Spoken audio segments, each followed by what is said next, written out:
So here we've got a 1953 Farmall Super H for sale, located near Springfield, Missouri. This is actually north of Springfield, Missouri, about, I'd say about 15 miles or so. It's a good tractor, great tractor. I am charging it right now. I've let it sit the last couple of weeks, so I'm just putting a charge on it before I bush hog with it today. As you see, the sheet metal's in excellent condition. I suspect it's probably had a restoration done, or at least a paint job done. Honestly, I'd probably say within the last 20 years, 20 or 30 years.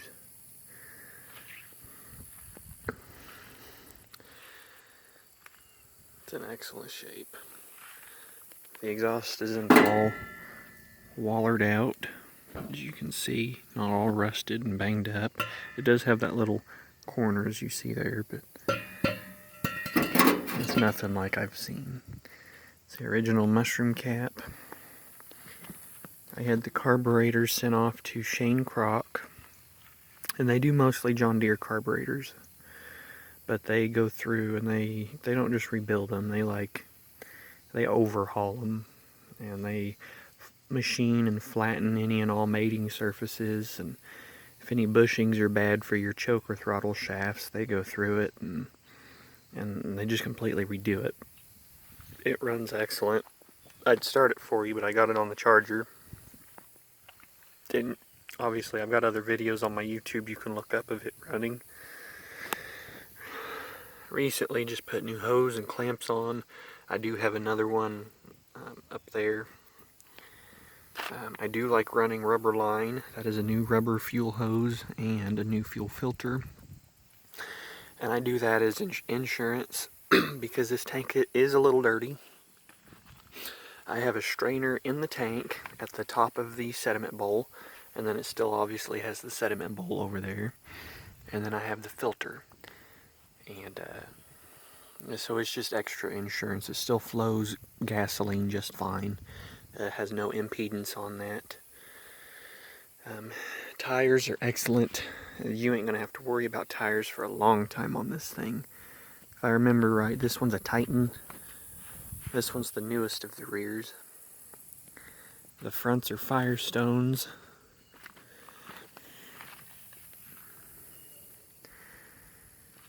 If you can see those or not. There we go. A little grass on them, so I had to drive it through the field. And as you see, these rims aren't rotten, they're good and solid. There's no rot around the valve stems.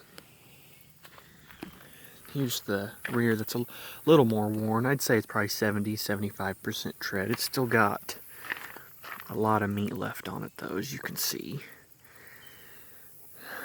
Good rims. You see it does have wheel weights on the back. It's got one set. Not rotten. This one is a safe mark. You can see this one does have a little bit of weather cracking on it. But gosh, it's still gonna be a very long time before you need tires on this thing.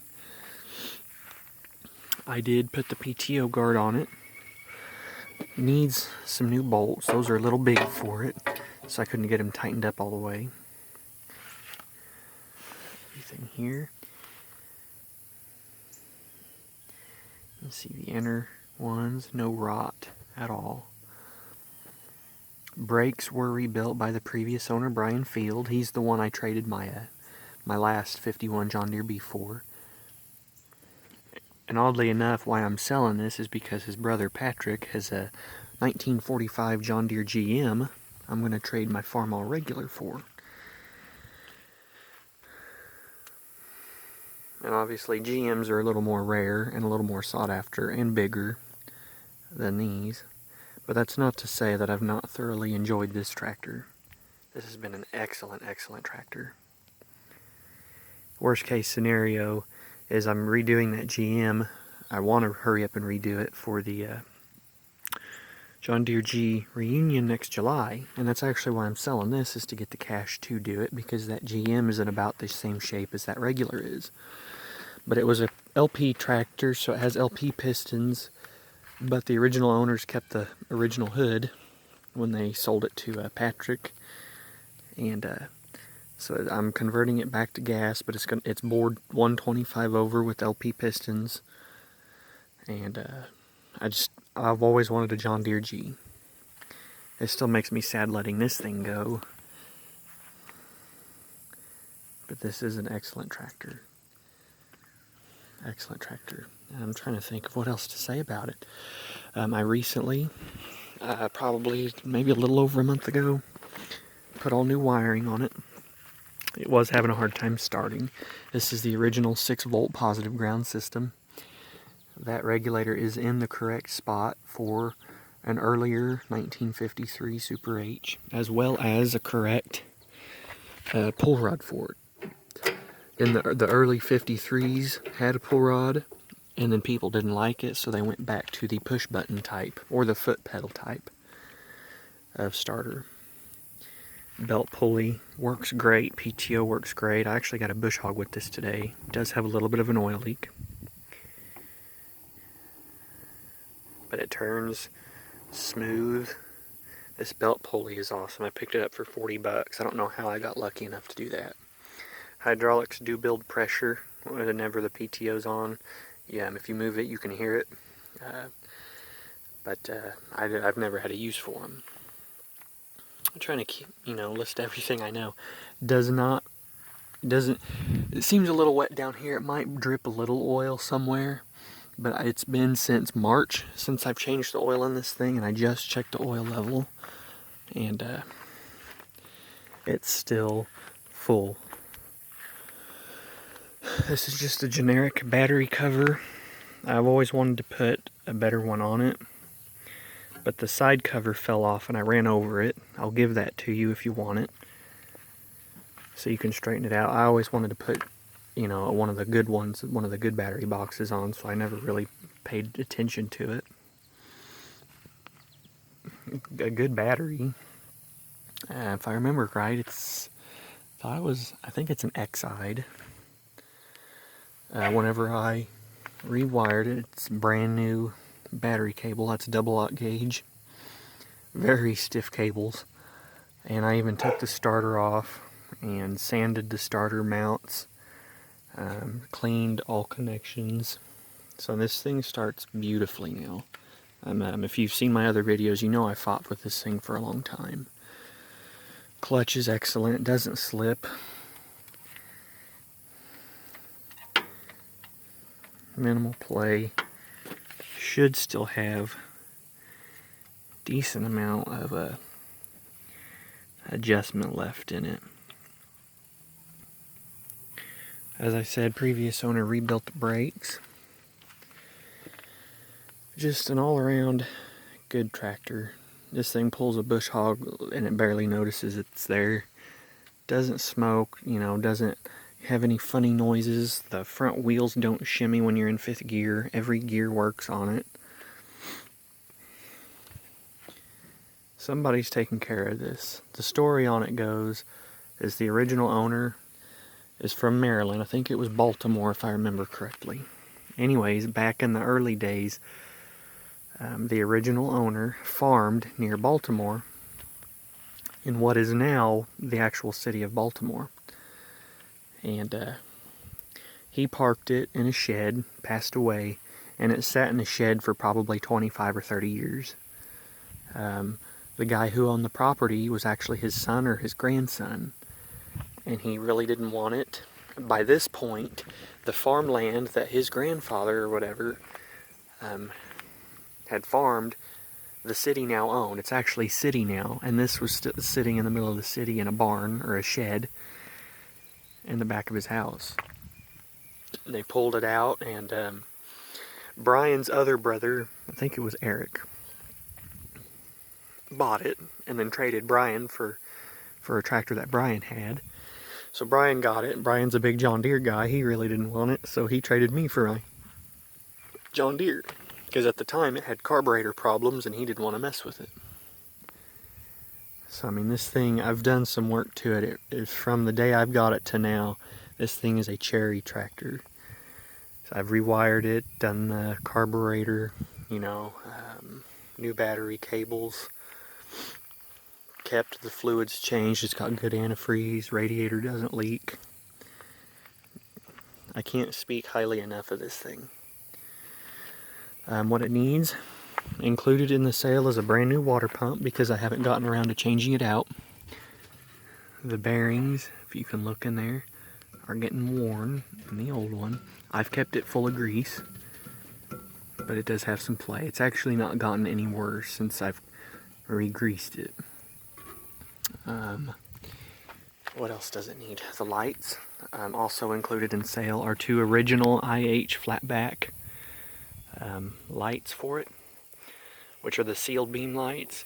They include the clamp, which is on the outside, and then the shell itself. And obviously those will need wired. I'm not entirely sure if the light switch is any good in this thing or not. It might be. It'll also come with a new work light. I suspect this one's good, but the other work light I have for it is a combination light, which has the red dot light in it. So I always thought that would be neat to put on here. Also included in the sale is an owner's manual. It's just a reprint. It's not an original. And I also have the original hand crank for it, which I've started this thing. Used to, before I got the wiring fixed, that's only how I could start it because the starter didn't have good connection. It didn't want to work all the time. But now it works great.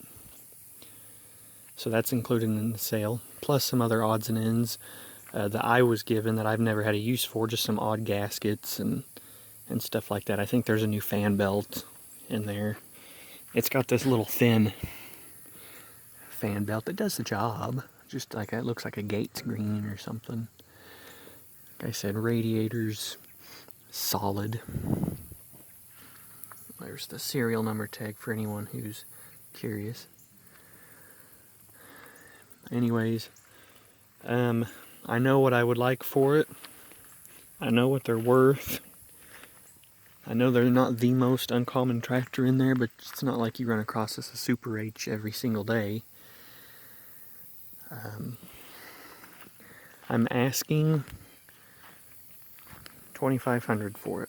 Asking $2,500.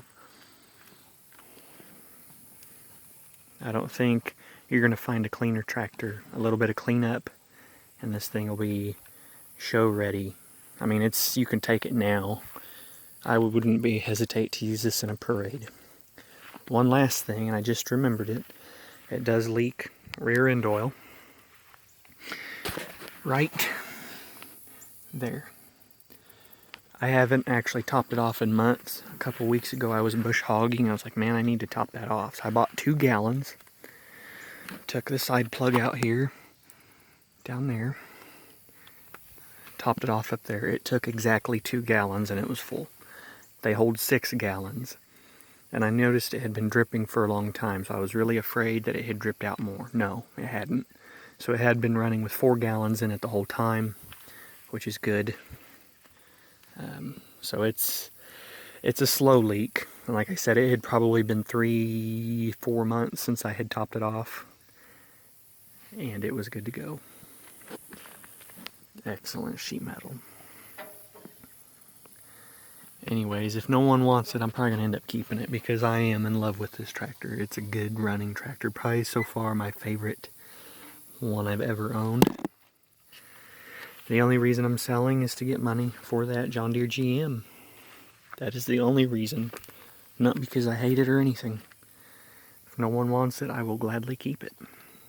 Anyways, just leave a comment if you're interested and we can hook up and I can give you contact information and all that. Like I said, I'm located near Springfield, Missouri, asking $2,500. Thank you.